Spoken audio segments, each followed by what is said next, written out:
There's a little troubleshooting video for the RotaNet. One of the big things that you want to make sure is that you pull these struts down. If you don't pull these down and put these back in their slot, that's a chance that when you rewind your net that something's going to break. So just put it back the way it came. First you'll slide the struts down.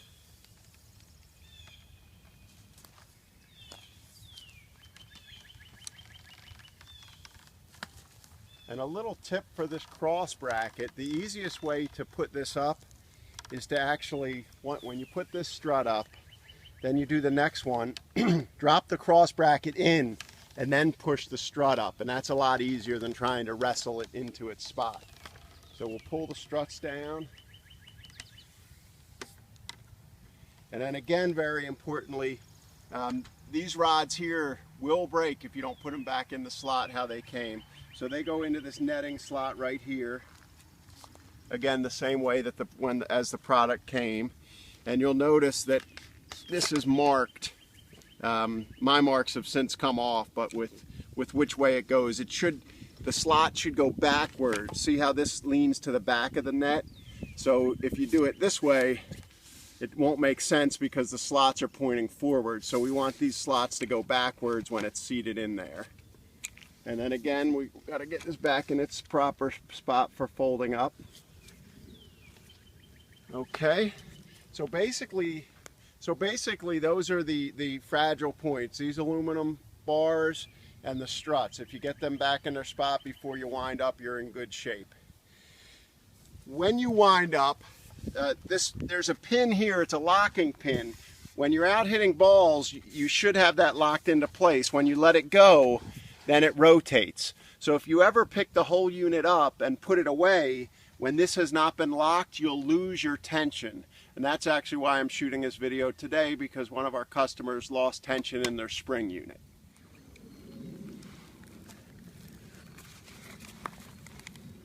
So this piece here locks into the socket, and that's what keeps the tension. If you lift this pin,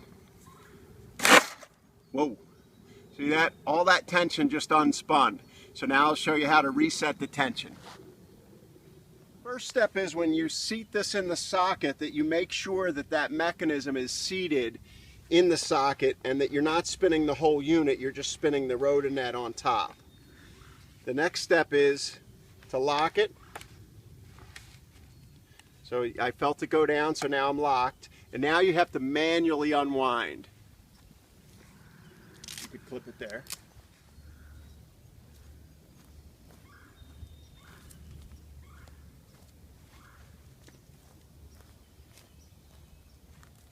It's a little bit like bat races if you ever did those when you were a kid.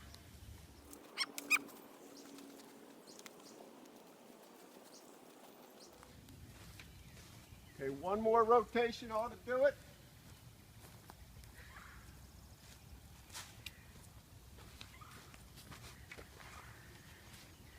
You could see I'm all the way unwound. It's addressing the other sockets properly. So to rewind it, you simply rewind it. But you have to make sure the pin is locked. So our pin is still locked, and then you go counterclockwise to rewind. So I walked around clockwise to unwind. I'll walk around counterclockwise to rewind. Again, the key is to make sure that your pin is set, which will allow you to set the tension. So locking pin set, and here I go.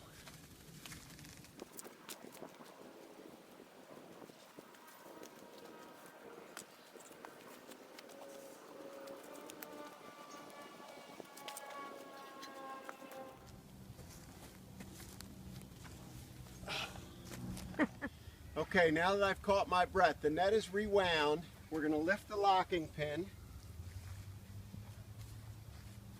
And now the net should pull out and then retract. It's been rewound.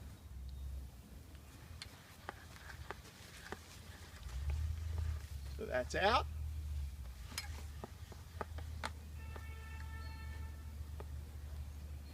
And that's in. Now, if you have a little bit slack here, you can address that now by resetting the pin and rewinding. So sometimes it just doesn't retract as aggressively as you'd like, and that's one way to address that.